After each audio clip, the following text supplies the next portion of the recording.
মানেনো কি বাৰু? পৰম অৰ্থ, অৰ্থাৎ যাৰ ওপৰত আৰু অৰ্থ কোনেও অন্য অৰ্থ আনিব নোৱাৰে, আৰু একেবাৰে চূড়ান্ত অৰ্থটোৱে পৰমাৰ্থ। দেৱৰ মাজত পৰমাৰ্থ দৈৱকী নন্দন, আৰু ধৰ্মৰ মাজত পৰমাৰ্থ নাম। ইহে পৰমাৰ্থ তত্ত্ব চাৰিও বেদৰ। মহাপুৰুষ শ্ৰীমন্ত শংকৰদেৱে আমাক কৈছে,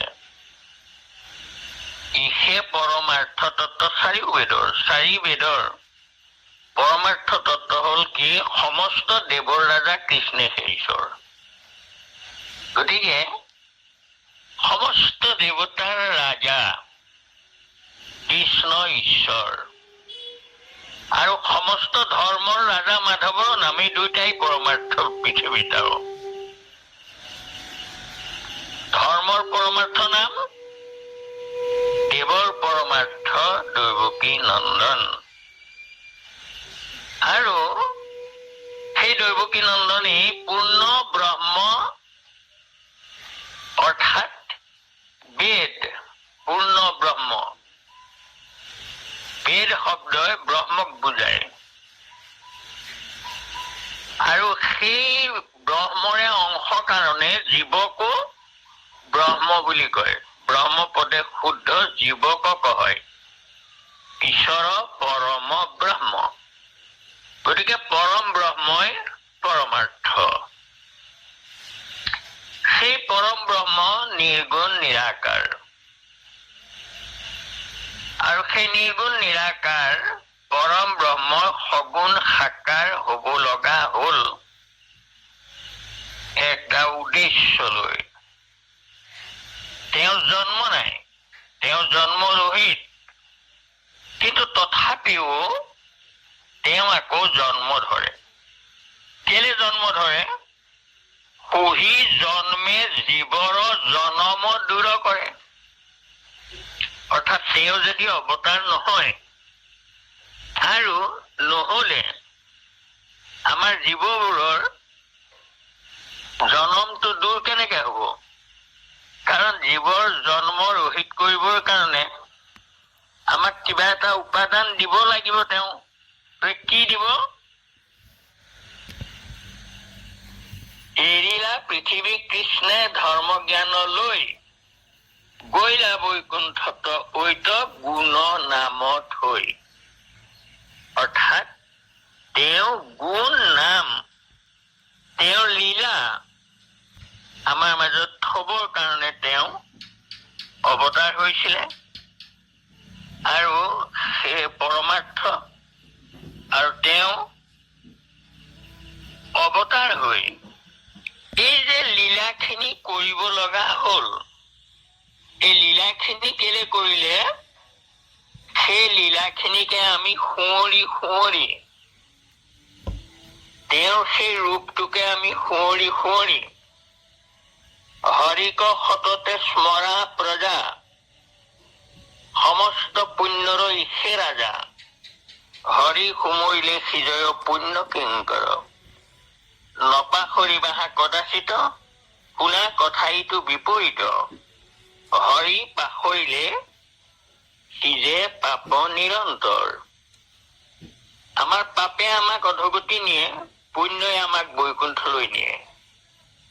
গতিকে সেই পুণ্যৰ আকৌ ৰজা হল ঈশ্বৰৰ নাম। আমি নাম সুমৰণ কৰি থাকিলে পুণ্যবোৰ পিছে পিছে দৌৰি ফুৰিব আমাৰ। তেওঁৰ গুণ লীলা গাই থাকিলে পুণ্যবোৰ আমাৰ পিছে পিছে ফুৰিব। আৰু যদি আমি পাহৰো, পাহৰাৰ লগে লগে পাপবোৰ আমাৰ পিছে পিছে ফুৰিব। কাৰণ পাপৰ ৰাজা হৰি পাহৰণটো। যি কি নহওক, আমি সেই হৰিক সুঁৱৰিম কেনেকে? এই তেওঁৰ গুণ আৰু লীলাখিনিকে আমি গাই গাই, চাই চাই, আমি শুনি শুনি, তিনিটা প্ৰকাৰে আমি তাৰমানে সেই পৰমাৰ্থ উপভোগ কৰিব কৰিব পাৰো, এটা হ'ল আমি চকুৰে চাব পাৰো, চকুৰে লীলাবোৰ দৰ্শন কৰিব পাৰো, আমি চাই চাই আনন্দ পাব পাৰো, চকুৰে ৰস পান কৰিব পাৰো, কাণে আমি শুনি শুনি ৰস পান কৰিব পাৰো, আৰু চকুৰে মুখে আমি গাই গাই ঈশ্বৰৰ গুণ গাই গাই আমি ৰস পান কৰিব পাৰো। আৰু আমাৰ মহাপুৰুষ দুয়োজনা মহাপুৰুষে আমাক একে ঠাইতে একে বহাতে তিনিওটাই ইন্দ্ৰিয় ভক্তিৰ আস্বাদন কৰা, তিনিওটা ইন্দ্ৰিয় একে ঠাইতে সন্তোষ কৰাৰ উপায় দিলে। কি বুলি দিলে? মই ইয়াৰ সেইভাগে কৈছো, আমি সংস্কৃত শ্লোকখিনি আজি নাগাম আৰু। আহে সামাজিক লোক, যি চৰাচৰ গুৰু নাৰায়ণ সৰ্বলোক হিত কাৰণে, কি কাৰণে? সকলো লোকৰ হিত সাধনৰ কাৰণে নন্দক মন্দিৰে বেকত হুয়া কহু, নন্দৰ গৃহত আহি বেকত হৈ অৰ্থাৎ অৱতাৰ ধৰি কপট গোপবেশে পৰম মংগল ৰূপ নানা ন খেলা ন কয় কহু, যশোৱাক মন সন্তোষীয়ে জৈছন ক্ৰীড়া কয়ল, তাহে দেখ সুনহ নিৰন্তৰে হৰি বোল। এই যে মই কলো তিনিটা একে ঠাইতে দিব পৰা, ক'ত আছে? এই নাটখিনিত আছে, জুমুৰা খিনিত আছে। একে বহাতে আমি তাৰমানে এই তিনিটা উপভোগ কৰিব পাৰো। এই আপুৰুগীয়া পৰমাৰ্থ সংস্কৃতি মহাপুৰুষ শ্ৰীমন্ত শংকৰদেৱ আৰু মাধৱদেৱে আমাৰ মাজলৈ দি থৈ গৈছে। এতিয়া আমি তাৰে এয়া সেই সূত্ৰত আমাক কি কলে?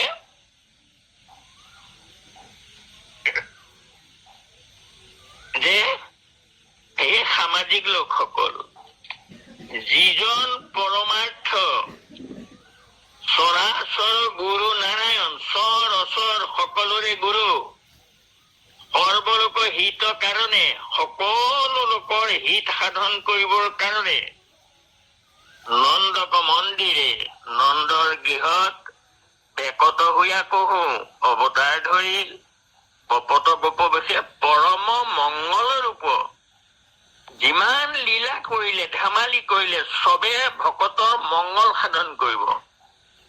আমি যিটো লীলাকে স্মৰণ কৰো সেয়ে আমাৰ মানে হৰিক সতত স্মৰা প্ৰজা বুলি মহাপুৰুষে কৈ গৈছে। আৰু তাহে দেখ সুনহ নিৰন্তৰে হৰি বোল। এতিয়া আমি প্ৰথমেই তাৰমানে এই পৰমাৰ্থকে ঘোষণা কৰিলে, তাৰপিছত আমি আহো যে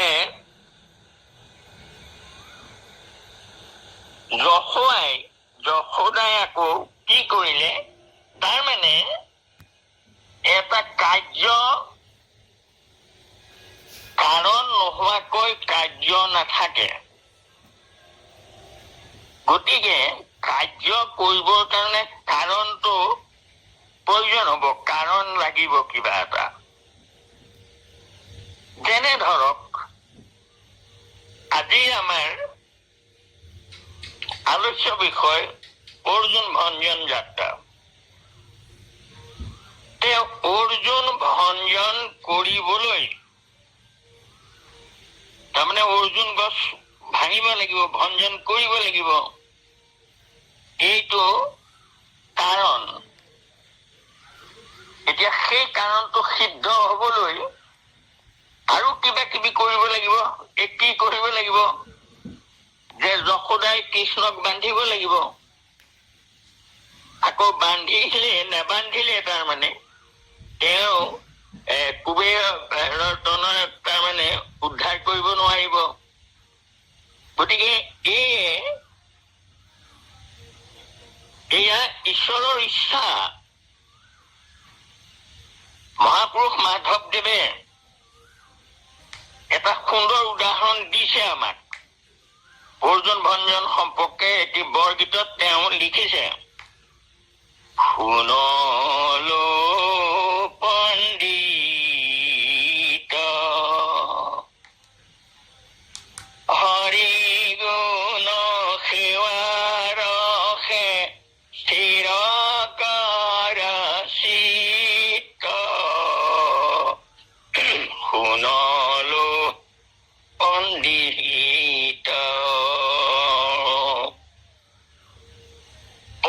সকলক উদ্দেশ্যি কৈছে, অনন্ত নিগম বন গহনায় পাৰ, ভৈলক্ষীণ অৰ্থ বুদ্ধি কৰিতে বিচাৰ। যে অনন্ত নিগম বনবোৰ, বৰ গহীন বনবোৰ, তাৰ মাজত যদিও নাম সিংহ লুকাই থাকে, কিন্তু বনটো বৰ গহন, বৰ ডাঙৰ বন এইখন। অনন্ত নিগম গহনৰ পৰা ভৈলক্ষীণ অৰ্থ বুদ্ধি কৰি তাৰ ভিতৰত পৰমাৰ্থ বিচাৰি তোমালোকৰ বুদ্ধি ক্ষীণ হৈ গল, কাৰণ পৰমাৰ্থটো উলিয়াব পৰা নাই। ব্ৰহ্ম কেনেকুৱা, নিৰ্গুণ নিৰাকাৰ ব্ৰহ্মহে ধ্যান কৰি বিচাৰি আছে তেওঁলোকে। সগুণ ব্ৰহ্মৰ ৰূপ নাই, গতিকে বুদ্ধি ক্ষীণ হল। ব্ৰহ্মটো কেনেকে মানুহক দেখুৱাই দিব, গতিকে তেওঁলোকে নিজেই বিচাৰি পোৱা নাই, আৰু নাপাই শেষত গৈ ঘোষণা কৰে অহম ব্ৰহ্ম, তাৰমানে মইয়ে ব্ৰহ্ম।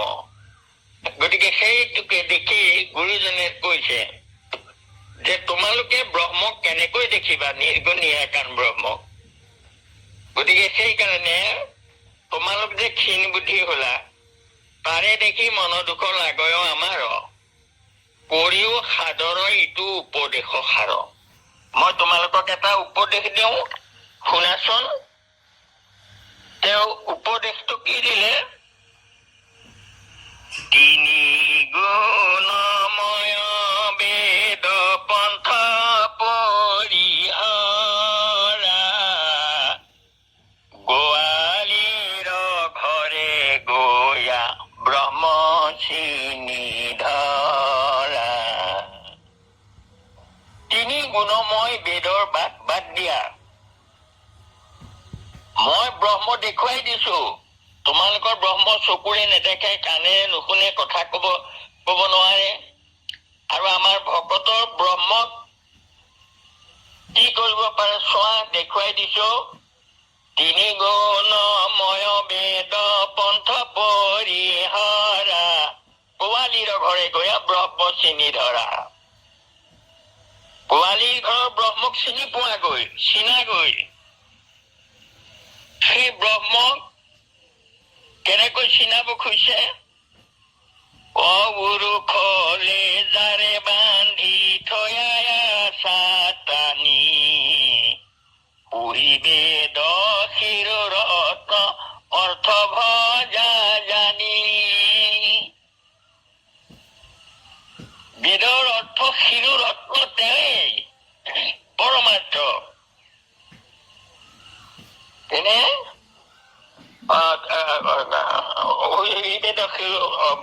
অৰ্থ ভজা জানি। আৰাম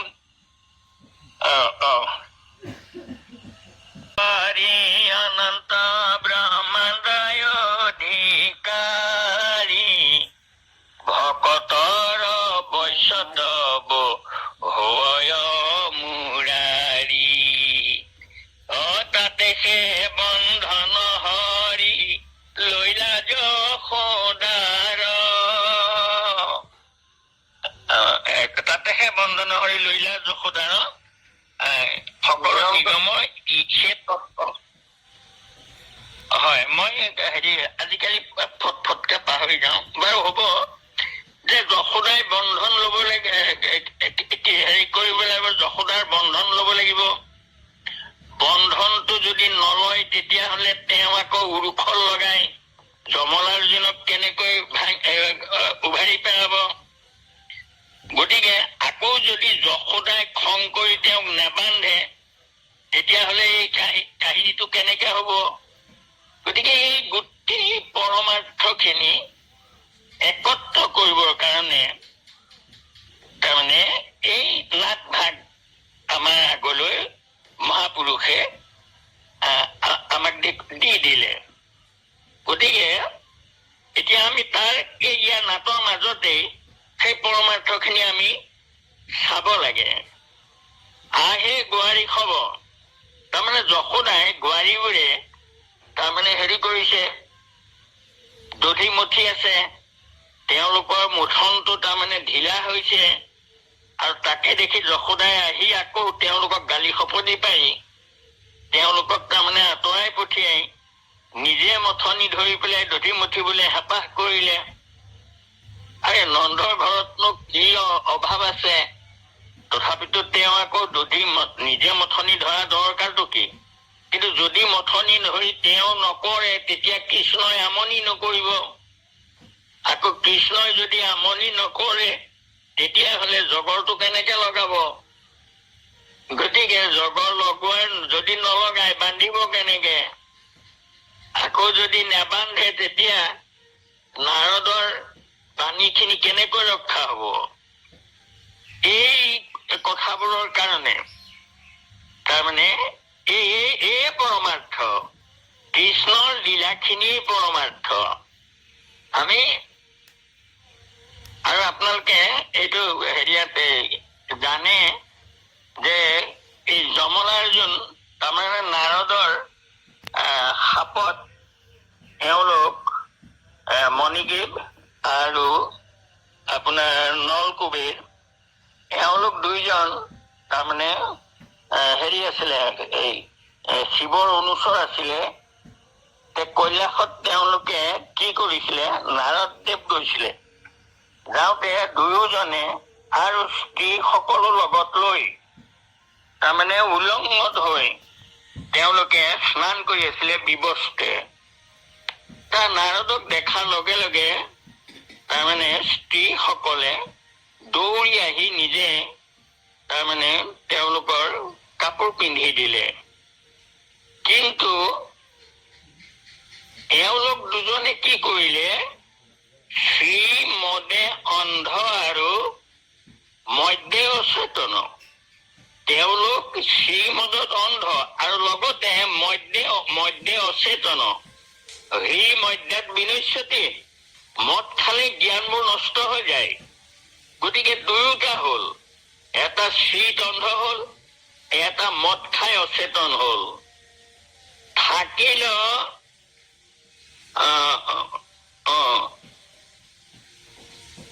থাকিল বিবস্তে দুয়ো কুবেৰ নন্দন। তেওঁলোকে তাৰমানে উলংগ হৈ থাকিলে। থাকি এওঁ নাৰদে ভাবিছে হেন জানি দুইৰ আজি গুচাও শ্ৰীমদ, বৃক্ষ হৈয়া থাক দুয়ো লোভিয়া আপদ। যে ইহঁতৰ শ্ৰীমদটো গুচি যাওক আৰু তহঁতে গছ হৈ থাকগৈ, মোহৰ প্ৰসাদ এটাতো হৈবি জাতি স্মৰ। কিন্তু মই তহঁতক আশীৰ্বাদ কৰিছো, বৃক্ষ হৈ থাকিলেও তহঁত জাতি স্মৰ হবি। আৰু বহি গইল দিব্য যেবে সহস্ৰ বৎসৰ। দিব্য সহস্ৰ বৎসৰ পাৰ হৈ যোৱাৰ পিছত ভেট পাই কৃষ্ণক নমিবি ভক্তি কৰি। যে কৃষ্ণক ভক্তি কৰি তহঁতে নমস্কাৰ কৰিবি, যাইবি দুনাই স্বৰ্গে দুয়ো দিব্য ৰূপ ধৰি। আৰু দুয়ো দিব্য ৰূপ ধৰি গুচি যাবি। এই বুলি দেৱ ঋষি লৰি লন্ত হাসি, ভৈলা দুয়ো গুজ্জক যমলাৰ্জুন আসি। আৰু তেওঁলোক সেয়া হল। আৰু তাকে এতিয়া এই আমাৰ কৃষ্ণই কি কৰিলে, যশোদাই যে এয়া বান্ধিলে,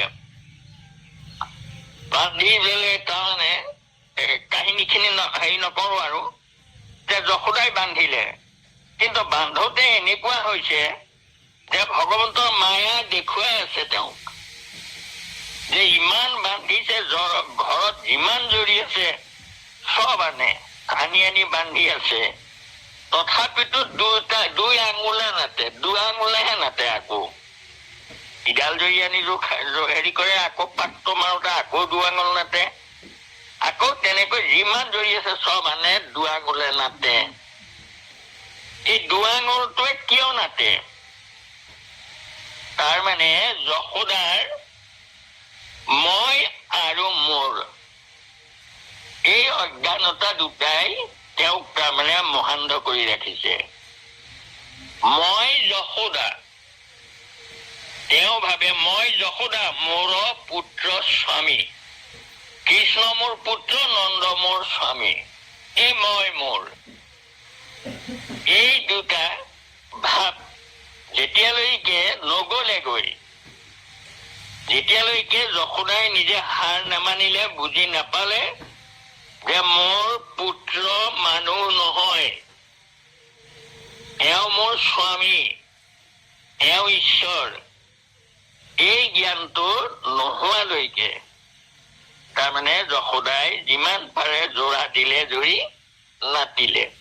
আৰু শেষত তেওঁৰ সেয়া জ্ঞান হল, আৰু হোৱাৰ কাৰণে কৃষ্ণই বান্ধ ললে। আৰু তাৰ পিছত কি হল, এই কৃষ্ণ মানে তাত ইয়াৰ মাজতে আকৌ তাৰমানে সেই গোপিনী সকলৰ কৃষ্ণ প্ৰেম আৰু যশোদাৰ তাৰমানে দম্ভ অহংকাৰ, এই কথাখিনিও তাৰমানে প্ৰকাশ পাইছে। আৰু যেতিয়া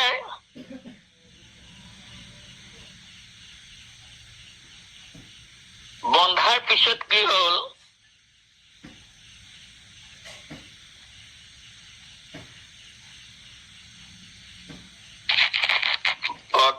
দেখি নিজে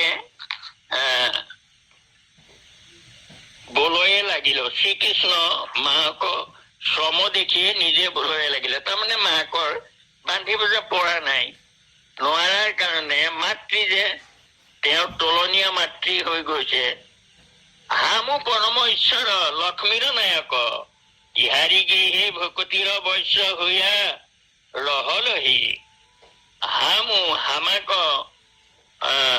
ভকতা গোপী সবক, হামো জীৱক পৰম দুৰ্লভ, পুৰল নাহি হল্য ভেন, মই জগতৰ ঈশ্বৰ আৰু লক্ষ্মীৰো নায়ক মই, লক্ষ্মী মোৰ ভাৰ্যা, মই এওঁৰ গৃহত ভূপতিৰ বৎস হৈ, মই এওঁলোকৰ ঘৰত আহি জন্ম হলো, মোক পায়ো এওঁৰ আশা পূৰ্ণ নহল, বস্তুক বাঞ্ছা নাহি টুটত, অৰ্থাৎ সম্পত্তিৰ বাঞ্ছা তেওঁ এতিয়ালৈকে কম হোৱা নাই, পৰমাৰ্থ পায়ো অনৰ্থবোৰলে মন। আমাৰ ভকত গোপী সবক কোপ কৰি লবনো অধিক কৰি, গোপী সবক দণ্ড কৰিতে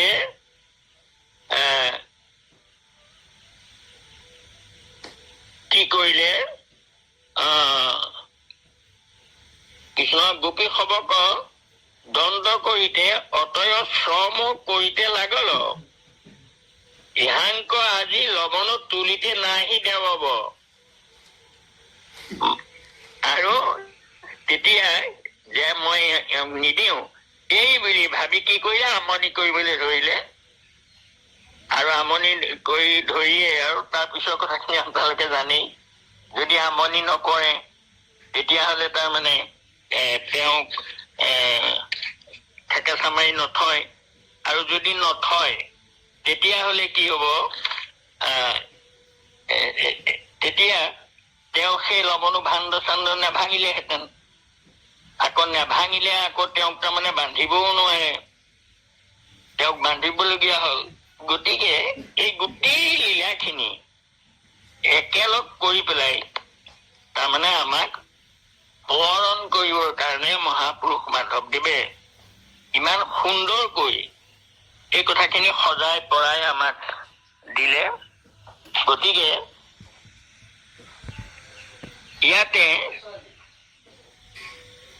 যশোদা বোলে শ্ৰীকৃষ্ণ স্তনপান নাহি চোৰ দেখি পেলাই তাৰমানে তেওঁক পেলাই থৈ গল। আৰু যোৱাৰ পিছত আৰু সেয়া কৃষ্ণ কোৱা কথাখিনি আপোনালোক সকলোৱে জানেই।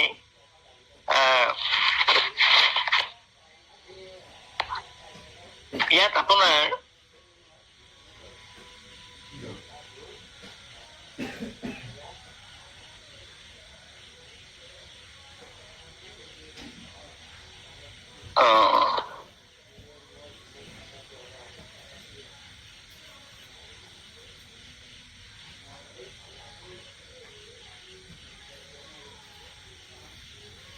ৰোহিণীৰ কৃষ্ণৰ প্ৰতি ভকতি কথাষাৰ ইয়াত প্ৰকাশ পাইছে। হে সখী যশোদে, আজো তোহ কি ভেলি, গোকণ্ঠ পাশে কৃষ্ণক বান্ধিতে লেলি, তোহারি ঐশন কঠিন হৃদয় ভেল। হে যশোদা, তুমি গোকণ্ঠ মানে পঘা, গৰু পঘাৰে তুমি কৃষ্ণক বান্ধিব লৈছা, তোমাৰ হৃদয় ইমান কঠিন হল নে? পুহি প্ৰাণ পুতলি কৃষ্ণক, স্নেহ কৈশন দূৰ গৈল। এই প্ৰাণৰ পুতলি কৃষ্ণৰ প্ৰতি তোমাৰ স্নেহ কলৈ গল? পুহি কৃষ্ণক বাৰম্বাৰ সহস, কৃষ্ণই তোমাক সদায় আমনি কৰে, তুমিতো সদায় সহি থাকা। আজো গোৰজ্ঞত অপৰাধ কৰিল, আজি মাত্ৰ সৰু এটা অপৰাধ কৰিছে, তাহেক সহজি নাহি আজি সেই অপৰাধটো নকৰিলা। বুঢ়ী কৃষ্ণ আপোনাৰ পুত্ৰ বলাইতো সত্যগুণ অধিক দেখো, মই তোমাৰ সেই পুত্ৰক মোৰ বলাইতকেও অৰ্থাৎ বলভদ্ৰতকৈও অধিক ভাল পাওঁ। মই শতগুণ অধিক, শতগুণ তাৰমানে বেছি ভাল পাওঁ। হা মই জানো তোহো আপোনাৰ প্ৰাণতো অধিক দেখা, মই জানো তুমিও প্ৰাণতকৈ ভাল পোৱা। সখী বৃদ্ধনন্দে যত ধন জন, প্ৰাণত সবাতো অধিক দেখত। আৰু বৃদ্ধনন্দয়ো ধন জন গোটেই সকলোতকৈ কৃষ্ণক অধিক ভাল পায়। সি কৃষ্ণক এই অৱস্থা দেখিলে তোহাৰি কুশল নাহি। যদি নন্দই আহি কৃষ্ণক এনেকৈ বন্ধা দেখে, তোমাৰ কিন্তু কুশল নহব। অতয়ে জয়ী জোৰাহ কি কৃষ্ণক বান্ধিতে পাৰহ। তুমি ইমান জয়ী জোৰাই আছা, কিন্তু কৃষ্ণক বান্ধিব পাৰিছা জানো? কৃষ্ণক সুন্দৰ গতি মুঠিতে লুকাই, তাহেক অতয় ৰজো জোৰয়ে নাহি, কৃষ্ণৰ কঁকাল খামুচিয়া। অতবোৰ জোৰচিয়ে জুৰিব জোৰা নাই, এইটো দেখিও তুমি মনত ভবা নাইনে? নাহি নহি প্ৰভাৱ দেখিয়ে হামু জানল, মই কিন্তু যশোদা মই এই কৃষ্ণৰ প্ৰভাৱ দেখি বুজি পাইছো। সি জগতৰ কাৰণ নাৰায়ণ, এওঁ জগতৰ ঈশ্বৰ নাৰায়ণ। এয়া দেখিছেনে, ৰোহিণীয়ে বুজি পালে। তোহাৰি উদৰে মানুহ ৰূপে অৱতৰল, তোমাৰ উদৰত আহি মানুহ হৈ জন্ম হল, মই এওঁক চিনি পাইছো। সি জগতক আত্মা, ইহাক দেখিয়ে সবলোকৰ আনন্দ মিলল। এওঁক দেখি সকলো মানুহে আনন্দ পাইছে। কৈছন কৃষ্ণক তোহ কৈছন বন্ধন কৰহ, তুমি এনেকুৱা কৃষ্ণক কেনেকৈ বান্ধিব পাৰিছা? ইহাৰৰ অৱস্থা দেখিয়ে হামু কৈছন প্ৰাণ ধৰো। তোমাৰ এওঁক দিয়া শাস্তি দেখি মোৰো প্ৰাণ ওলাই যায় যেন লাগিছে। কমল নয়নৰ নীৰ বহৈছে, কমল নয়নৰ নীৰ ওলাই আছে, কান্দি আছে। সুন্দৰ বদন মলিন ভেল, সুন্দৰ বদন দেখিবলৈ কেনেকুৱা হৈছে। সব শৰীৰ কাম্পয়ে, ইহা দেখি কৈছে মৰিয়ে নযাওঁ। মই কৃষ্ণক ইমান শাস্তি দিছা দেখি মই নিজে কিয় মৰি যোৱা নাই, মই ভাবিব পৰা নাই। আহে সখী কৃষ্ণক চুৰি আমাক বান্ধস, কৃষ্ণক এৰি দিয়া, মোক বান্ধা মোক বান্ধা। এই ৰোহিণীৰ কৃষ্ণ প্ৰেম কৃষ্ণ ভক্তি এয়া ইয়াত প্ৰকাশ পাইছে। পুহি বুলি ৰোহিণী যশোৱাগ পায়ে ধৰিয়ে কন্দন কয়কহু ভূমি লুটি পৰিয়ে ৰহল। তাৰ যশোদাৰ ভৰিত ধৰি তেওঁ তাৰমানে কান্দি কান্দি মাটিত পৰি গৈছে। বহিনীক ঐশন কাকো বাণী, ৰোহিণীক ঐশন কাকো বাণী, যশোৱাক কৰ্ণপথে যাৱে নাহি। এই ভক্তগৰাকীৰ বাণী যশোদাৰ কাণতে নোসোমালে। কৃষ্ণক বান্ধিতেহে আক্ৰোশ তেজয়ে নাহি। কৃষ্ণক মই বান্ধিমেই, এই আক্ৰোশ লৈ তাৰমানে তেওঁ বান্ধিবলৈ লাগিলে। গতিকে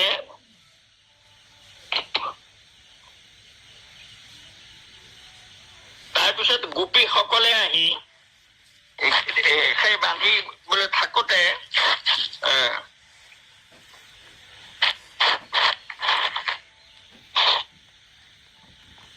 গোপীসকলৰ কথা আছে, হে মাই কৃষ্ণক বন্ধন চুৰিতে আমাৰো কোনো প্ৰয়োজন থিক। কাৰণ তেওঁলোকেও আহি পেলাই কৈছিলেহি যে তুমিনো কেলে বান্ধিছা, এওঁক নাবান্ধিবা। তাৰপিছত যেতিয়া যশোদাই ওলটাই গালিহে পাৰিলে, তেতিয়া তেওঁলোকে কি কৰিলে যে ওহি তোমাৰ বালক ইহাৰ তোহো বহুত অপৰাধ পাৱল, ওহিটো বন্ধন মাত্ৰ লাগে ঠাণ্ডা হানিয়ে কাটিতে পাৰ, তবে আমাৰো কি ভেল তোমাৰ ল'ৰা। গতিকে অপৰাধ কৰিছে, তুমি ইমান দুখী বুলি পাইছা, বন্ধাটো কি কাটি পেলাবও পাৰা, তাত আমাৰ কি আহে যায়। ওহি বুলি গোপী খব বহুত অপমান কয়স আপোনাৰ ঠানি গেল। সেই গোপীসকলৰো একে অৱস্থা। ৰোহিণী যশোদাক নিদাৰুণ ভাৱ দেখিয়ে কৃষ্ণক বন্ধন দুখ নিৰেক্ষিয়ে নয়ন নীৰ জৰায়। ৰোহিণীৰ কৃষ্ণক বন্ধা দেখি ৰোহিণীয়ে কান্দিবলৈ লাগিলে। অপমান কৰে মৌলে ৰহল কৃষ্ণক পেৰাৰ বালক হব, প্ৰাণ বান্ধৱ মাধৱক ঐচন বন্ধন দুখ দিয়ে। অন্য হাতে কৃষ্ণৰ লগৰ ল'ৰাবোৰেও দেখি তেওঁলোকে কান্দি কাটি হায়ান হৈ আছে। আৰু কৃষ্ণৰ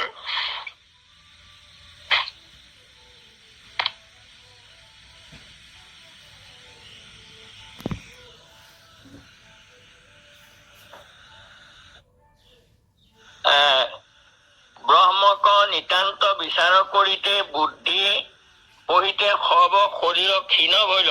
এই বৰগীত ভাগি যে মই গাই দিছিলো, এয়া তাৰমানে এই মাধৱদেৱৰ কথা এইখিনি। অববেদ বচন বিচাৰ চাৰি গুৱাৰী যশোদাক ঘৰে, হব উপনিষদ অৰ্থ ভগৱন্ত পৰমাত্মা ব্ৰহ্ম। পুৰুষলে নিশ্চয় বন্দী হয়ে ঠিক, তাহেক দেখ শুন নিৰন্তৰে হৰি বোল।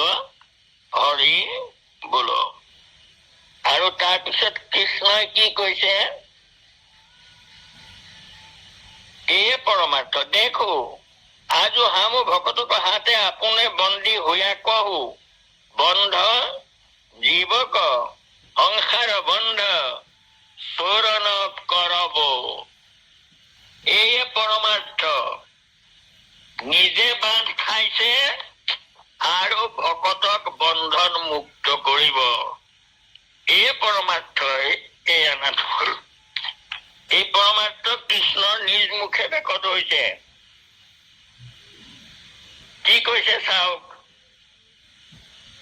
দেখো আজো হামো ভকতক হাতে আপুনি বন্দী হইয়া কহো, মোৰ ভকতৰ হাতত মই নিজে বন্দী হৈ বন্ধ জীৱক অৰ্থাৎ এই সংসাৰৰ বান্ধ খাই থকা জীৱবোৰক সংসাৰ বন্ধ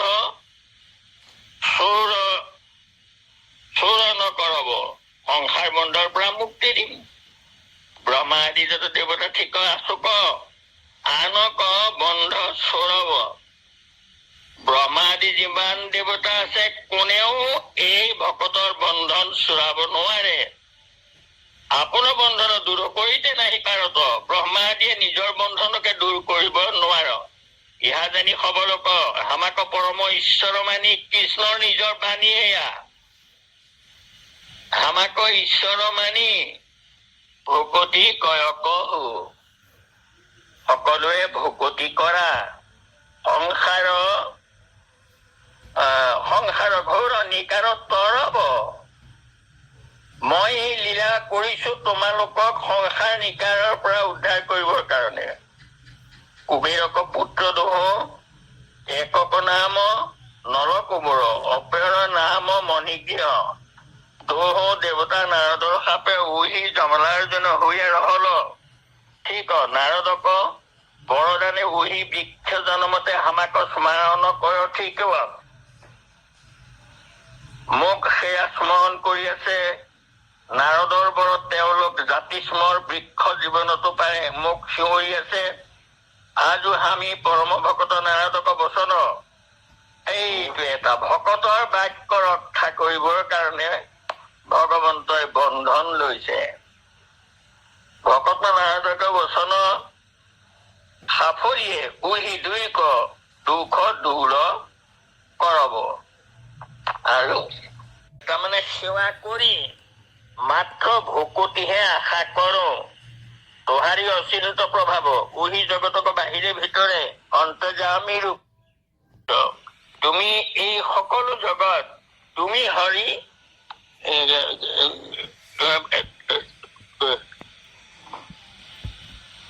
তুমি বাহিৰে ভিতৰে গুৰু বুলিতে মাধৱদেৱে লিখিছে। নিয়ম কৈতেছ যাৰা সকল তোহাক ঈশ্বৰ জানিয়ে তোহাৰি চৰণ সেৱা করত তারা সব সুখে সংসারত রয়। এয়া পরমার্থ যে সব তোহাক ভোজিয়ে নাহি তাহেক কাল রূপে সংহার করহ। যিসকলে তোমাক নভজে তেওঁলোকক কাল রূপে তুমি সংহার কৰা। হে প্ৰভু তোহাৰি নিজ দাস নাৰদক প্ৰসাদে তোহাক হামো জানলো। এয়া তাৰমানে সেই মনে আৰু নলকুবেৰে স্তুতি কৰি কৈছে এই কথাখিনি। হে কৃষ্ণ তোহাৰ পদ কমলে কৌটি কৌটি প্ৰণাম কৰহো। আমাক দাসক দাস জানিয়ে কৃপা কৰহো। আমাৰি বচনে তোহাৰি গুণ নাম মাত্ৰ ৰহুক।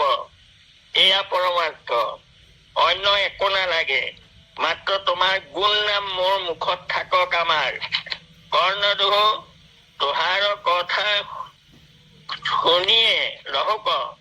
দুই কৰ্ণই তোমাৰ কথা শুনি শুনি আনন্দ পাওক। কৰ দুহ তোহাৰি কৰ্ম কৰিয়ে ৰহুক। মোৰ হাত দুখনে তোমাৰ কৰ্মই কৰক। তোহাৰ চৰণ সুমৰি আমাৰ মন ৰহুক। তোমাৰ চৰণ সোঁৱৰণ কৰি কৰি মোৰ মনটো তাতেই নিমজি থাকক। মস্তকে তোহাৰি চৰণ বন্দিয়ে ৰহুক। মোৰ মাথাই মূৰটোৱে তোমাৰ চৰণ বন্দনা কৰি থাকক। চক্ষুৱে তোমাৰ মূৰুতি চকুৱে তোমাৰ মূৰুতি ভকতক নিৰীক্ষিয়ে ৰহুক। সমস্ত ভূততে হৰি বুদ্ধি নেজানে, সকলোতে হৰি হৈ আছে। মই কথাষাৰ কৈ থাকো যে আমি গুৰু সেৱা দুবাৰ কৰিব লাগে, দিনটোত দুবাৰহে কৰিব লাগে নেকি? আৰু গোসাঁই ঘৰতহে গুৰু সেৱা কৰি থাকিম নেকি? কেতিয়ালৈকে কৰিম? কাৰণ ভাগৱতে আমাক কি কয় যে বাক্যময় মূৰ্তিয়ে আমাক উপদেশ দি আছে যে মোক তোমালোকৰ হৃদয়লৈ লৈ যোৱা। মই বাক্য ৰূপে ভাগৱতত আছো, তোমালোকৰ হৃদয়লৈ নিয়া। আকৌ তোমালোকৰ হৃদয়ৰ পৰা অন্যৰ হৃদয়লৈ দি দিয়া, দি য'তে ত'তে সকলোতে ঈশ্বৰৰ দৰ্শন হোৱা। তেতিয়া আৰু নিত্য নৈমিত্তিক আদি জাতৰ কথাৰ বিৰোধী জানিয়া সবে তেজয় সেইজন য'তে থাকে তাতে নাম আহি থাকিব। তেওঁ আৰু গোসাঁই ঘৰত গুৰু সেৱা কৰিবগে নালাগে। গতিকে আমি এতিয়া আনুষ্ঠানিকতাকে কৰি থাকিম নে গোসাঁইক উলিয়াই আনিম তাৰ পৰা? যেতিয়ালৈকে উলিয়াই আনিব নোৱাৰো, সমস্ত বিশ্ব ব্ৰহ্মাণ্ডই ভগৱন্ত যেতিয়ালৈকে নেদেখো তেতিয়ালৈকে আমি এটুকুৰা অকণমান ঠাইতে আসনখনতে মাত্ৰ কৃষ্ণক দেখি থাকিম। আচলতে সেইটো হব নালাগে। এইটো আনুষ্ঠানিকতা। আমি ঈশ্বৰক উলিয়াই আনিব লাগিব। প্ৰথমতে ভাগৱতৰ পৰা নিজৰ হৃদয়লৈ আনক, আৰু নিজৰ হৃদয়লৈ অনাৰ পিছত জগতৰ সকলোতে দৰ্শন হওক। যিটো ব্ৰহ্ম সেই মই হেন মানা মনে, যিটো মই সেই ব্ৰহ্ম জানা সৰ্বক্ষণে, নেদেখিবা তককো পাৱত দংশন্তে, এতেকে তোমাক নিষ্ঠাৰিবে ভগৱন্তে। কৃষ্ণ এই পৰীক্ষিতক দিয়া সেয়া ব্ৰহ্মজ্ঞান আছিলে, আৰু সেই ব্ৰহ্মজ্ঞান আমাক দিবৰ কাৰণেই মহাপুৰুষ কৃপালু গুৰু দুজনে মহাপুৰুষ শ্ৰীমন্ত শংকৰদেৱে কীৰ্তন দশম ঘোষা ৰত্নাৱলী নাট গীত মহাপুৰুষ মাধৱদেৱেও তাৰমানে হেৰি কীৰ্তন দশম আৰু হৰিচন্দ্ৰ উপাখ্যান ভাগৱত কিমানবোৰ আমাক দিলে গীত মাত নাট মহাপুৰুষ মাধৱদেৱেও অপূৰ্ণ কথাখিনি শংকৰদেৱৰ পূৰ্ণতা দিলে দুয়োজনা সেইকাৰণে দুয়োজনা গুৰু আমাৰ পৰম বান্ধৱ গতিকে যি কি নহওক বা বান্ধৱাই সমস্ত অৰ্জুন ভঞ্জনৰ যথেষ্ট দীঘল নাটভাগ হলেও মই চমুকৈ মূল কথাখিনি আৰু পৰমাৰ্থ কথাখিনি মাত্ৰ আমাৰ সিমানেই যে তেওঁৰ লীলা গুণ লীলা কৰাৰ অৰ্থই হল শুদ্ধ সত্যগুণে লীলায়ে ধৰন্ত ৰাম আদি অৱতাৰ তেহে ভগৱন্ত দেৱযদুত্তম জানিবা সাৰে সাৰ আনো অৱতাৰ সদৃশ যতেক কৰন্ত কৰ্ম লীলাই পঢ়ি কৰ্মে বেদ বিহিত কৰ্মক নিবৰ্তাৱে সমুদায় পঢ়ি কৰ্মে বেদ বিহিত কৰ্মক নিবৰ্তাৱে সমুদায় আমাক বেদৰ বিহিত কৰ্মকাণ্ড জ্ঞানকাণ্ড এৰি একমাত্ৰ য'তে থাকো ততেই ঈশ্বৰৰ নাম সোঁৱৰণ কৰি ঈশ্বৰৰ গুণ লীলা সোঁৱৰণ কৰি আমি উদ্ধাৰ হব পাৰো ইমান সহজ ইমান সৰল গাই আনন্দ লাগে শুনি আনন্দ লাগে পঢ়ি আনন্দ লাগে ভকতক কৈ আনন্দ লাগে গতিকে আনন্দই আনন্দ আমাৰ চাৰিওফালে কিন্তু তাকে আমি সঠিক ৰূপে বস্তুটো ব্যৱহাৰ কৰিবলৈ শিকিব লাগে যি কি নহওক বা বান্ধৱাই সমস্ত আৰু বহু কথা আচলতে বহু কথা নাই অকল পৰমাৰ্থ কথাটো মই কলোৱেই যে পৰমাৰ্থ প্ৰভু ভগৱন্ত আৰু নাম তেওঁৰ পৰমাৰ্থ আৰু দেৱকী নন্দন কৃষ্ণ পৰমাৰ্থ আৰু তেওঁ গুণ লীলাবোৰ এইকাৰণেই পৰমাৰ্থ যে সেই গুণ লীলাই আমাক বৈকুণ্ঠলৈ লৈ যাব পাৰে সেইটো পোৱা গুণটোৱে হল পৰম অৰ্থ পৰম গতি দিব পাৰে আমাক অলৌকিক গতি দিব পাৰে তেওঁৰ গুণ আৰু নামে আৰু গুণ আৰু নামবোৰ যদি লীলা নকৰে কেনেকৈ প্ৰকাশ হব গতিকে প্ৰকাশ কৰিলে আৰু আমাৰ গুৰু দুজনে সজাই পৰাই আমাক সোঁৱৰিবলৈ কৈছে এই লীলাবোৰ সোঁৱৰি থাকাচোন আমি কৃষ্ণই উৰলটো ধৰি লাহে লাহে তাৰমানে মা কলে কেৰাহী কেৰাহীকে আহিছে নেকি চাই চাই এই যে উৰলটো টানি টানি নি আছে সেই কথাটো সোঁৱৰি থাকিব নোৱাৰো নে বাৰু অৰ্জুন গছ দুজোপাৰ মাজত সোমোৱাই কঁকাল ফান্দি এনেকে টানি দিছে সেই কথাটো সোঁৱৰি থাকিব নোৱাৰো নে এইখিনি আমি সোঁৱৰি থাকিব লাগে এই লীলাখিনি কিমান যি লীলা কৃষ্ণই আমনি কৰিছে কেনেকৈ আকৌ যশোদাই বান্ধিছে কেনেকৈ এই গোটেইখিনি আমাৰ কাৰণে পৰমাৰ্থ গতিকে যি কি নহওক বা বান্ধৱ আই সমস্ত মই আজিকালি তাৰমানে মই কালি